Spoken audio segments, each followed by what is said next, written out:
This is my triple-seater ultimate dad bike. It's an e-bike with pedal assist, so tackling hills is absolutely no sweat. There is a low, medium, and high setting for the e-bike, so you get to exercise as hard or as lightly as you wish. I've taken these boys on 2-hour bike ride excursions and barely broke a sweat. It was just a nice, casual, fun joyride for the three of us. And I've also taken this bike out to get some exercise and either had the settings on low or off. If you want to check out how I accessorized the Ultimate Dad bike and made some choices to optimize our experience, stick around and I will tell you everything that I added and took into consideration after several weeks of planning and trial and error. This is the Ultimate Dad bike. Ready for an Ultimate Dad bike ride?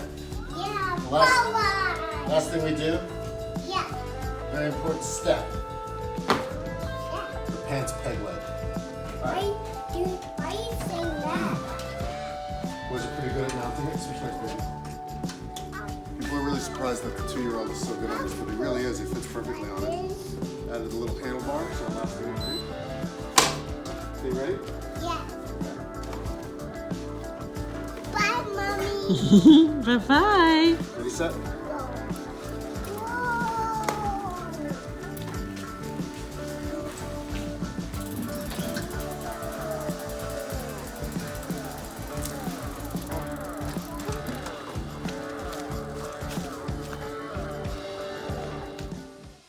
I finally completed my Ultimate Dad bike. I started with a regular hybrid bike, but after a few weeks, I decided to go all out and get the e-bike. There's the battery. Here's the odometer. This e-bike from Rad Cycles is the Urban Plus. It has a pedal assist in the front pedal as opposed to the rear wheel. This is supposedly more desirable, I'm told, to have the electronics in the front where you pedal. Other models have assist in the rear with a battery that can sit in the back. This bike was $2,300, retails for $2,400 Australian. That's about $1,750 US. I decided to go with the hybrid bike because 90% of the time I'm going to be on a paved trail and I'm looking for speed, not necessarily durability on the trails. These are these really great newly designed tires. They're called contact speed tires. They don't have any tread, which is perfect for a hybrid bike that is going to be durable enough for some of the paved trails, but is going to have that road bike feel, so there's less friction. I don't plan on doing any real off-roading with my children on board, and if I do, I kept my old hybrid bike that does have a little bit more rugged wheels. Front saddle, rear cushion seat. My 2-year-old and my 5-year-old can now come on bike trips with me. And the pedal assist make hills amazingly easy. I can put cell phone right there for navigation. And this is my odometer. It'll tell me all kinds of things I need to know, how much battery I have left. And there is a low, medium, high setting for the pedal assist on the e-bike.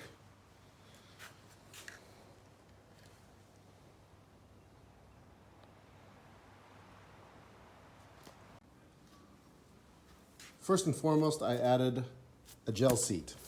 These seats are pretty hard. There's a lot of options. This one was a fairly inexpensive seat you could just slap on with a drawstring. And I have 2 bikes, so rather than buying 2, I could just bring one over to the other, depending on which bike I'm riding. Definitely saves on the saddle soreness. Second edition, a neck extender.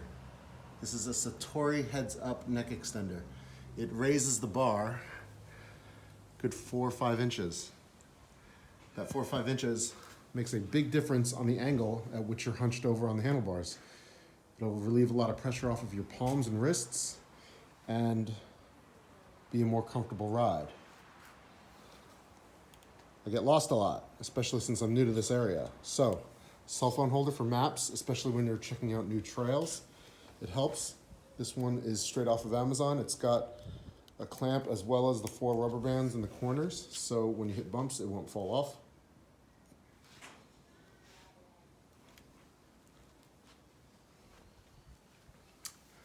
A combo lock attaches to the seat post. I originally got one with a key, but that was just one more key for me to carry. The trade-off is one more 4-digit number for me to remember. No big deal. But the keys are getting annoying, so I didn't want to have to carry an extra key, so I got the one with the combo lock. This is really just a deterrent. If somebody wants to steal your bike and are intent on stealing your bike, they will. But if you're just going to go for a cup of coffee, you need to lock your bike up outside, that'll hopefully do the job. A saddlebag for under the seat. This is really nice because it's really uncomfortable to ride a bike with keys and a phone in your pocket. So being able to put them under your seat where they won't get lost or jangle is also very comfortable. I carry a spare mini pump in there, just in case. I carry this multi-purpose bike tool for any things that might need wrenching. I can put my phone and keys in there. I also carry a mask, and even when you don't need to be wearing a mask while you're exercising, this will help prevent bugs getting into your mouth, which happens a lot in this town. Lastly, I have an eyeglass chamois for when my sunglasses or glasses get dirty and bugged up, and one more Allen wrench key with a screwdriver tip. You could also carry a spare tire change kit if you want to. It'll fit that no problem, but I find this is the perfect size for cell phone, keys, and other such things. I added a handlebar extender for accessories, but in fact, this carbon fiber piece is not for accessories, it's for my 2-year-old's hands. His little hands can go there because the current handlebar where he was holding on to not only is getting clogged up with other things, such as my LED light, and I repositioned the reflector, but this gets quite cold. So I noticed his hands were getting very cold. The carbon fiber little bar here is plasticky and doesn't get cold and will be a little bit taller for him, which will also be more comfortable. So his hands will fit nicely on this bar extender, which is designed for accessories, but we're gonna use it as a handle.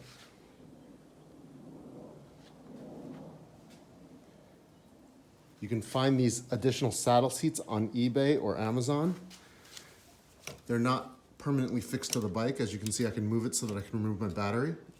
But once his body weight is on there, it keeps it pretty solid. This fit perfectly on my previous hybrid bike, but with the e-bike, this bar was not long enough to reach. So I actually had to go to the hardware store and find the right metal bar, and I had to ask a neighbor with power tools to cut it for me, but I just needed another inch and a half to compensate for this fat neck that the battery sits on. Otherwise, that fit my previous bike without any issue. This saddle seat has been great. He's 2 years old. He fits on it perfectly. Keeps him in front of me, in between my arms, which is a lot safer than behind me, which is where my 5-year-old sits. He's perfectly big enough to hold on to me and hang on. This saddle comes by itself, no other pieces. I found a heavy-duty bike rack, a standard bike rack. This standard bike rack holds up to 30K or 80 pounds. It has the, this bike had the double sort of hardware, where my previous bike had a single, so I had to special order these pieces to make it fit. The biggest, most important addition to this rear saddle seat we found out the hard way, are foot pegs. Before we got this seat, he was actually just sitting on the rack on a cushion while we were waiting for it in the mail. But he did get his foot caught in the spinning wheel and he cut his ankle. So there aren't any really good foot pegs that I found specifically for bicycles. So I found on Amazon these pegs which are for motorcycles. So I custom fit these foot pegs which fit him perfectly. The main thing I had to do was get a drill bit to make these holes bigger. These are holes for the bike rack to adjust the height and positioning of the bike rack, but I used that same hole because it actually fit perfectly for my 5-year-old's feet. So I drilled a bigger hole in order to fit these foot pegs in. I also had these rubber washers, which I honestly don't know what they were for. I think they were for like a television mount that I had in my toolbox. I just had a bag of them, but I found they fit perfectly. I also had to extend the hole in those rubber washers just to compensate for the space that these pegs came with. So my 5-year-old sits perfectly with his feet and knees at a perfect 90-degree angle. And the foot pegs are important safety measures so that he has somewhere to put his feet and they don't get caught up in the rear wheel. I got LED lights. These were inexpensive from the bike store, $20 for safety measure. You just plug that into an LED to charge overnight. One for the front, one for the back. You just click them on. And in addition to that, I kept the reflector. I had to reposition it here, and I repositioned this reflector under the rack where there was a hole for it. So it's important to have those safety measures. So I have two, not only the LED light for when it gets dark out, but the one that it came with, and one up front, the reflector that it came with, in addition to the LED light here.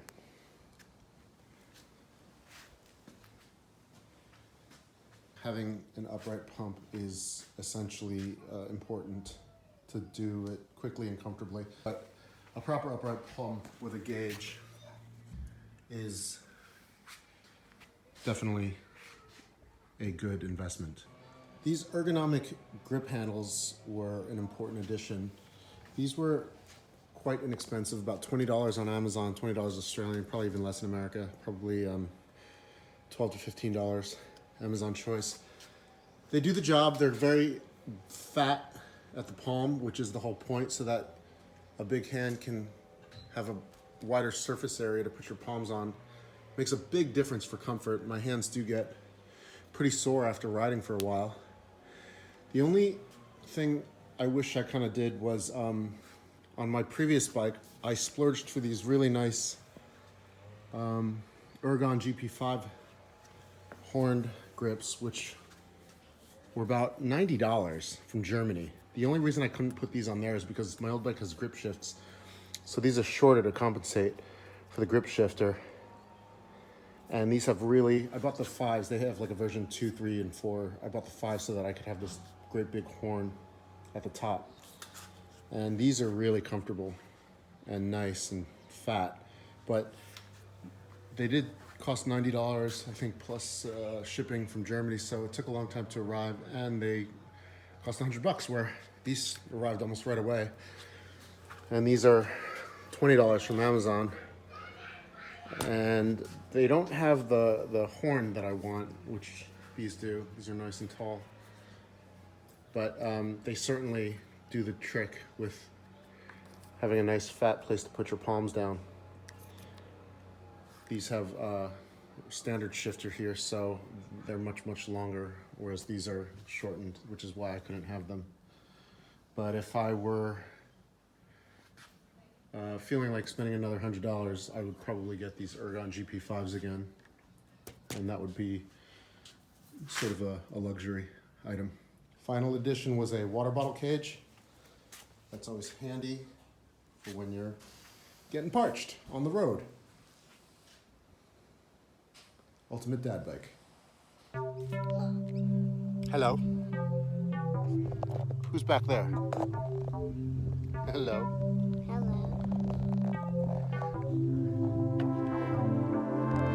It's hard to videotape. Look at me using archaic terms. It's hard for me to take a video. Videotape. While we're on our bike. But here it is. Triple seater. Taking in the views.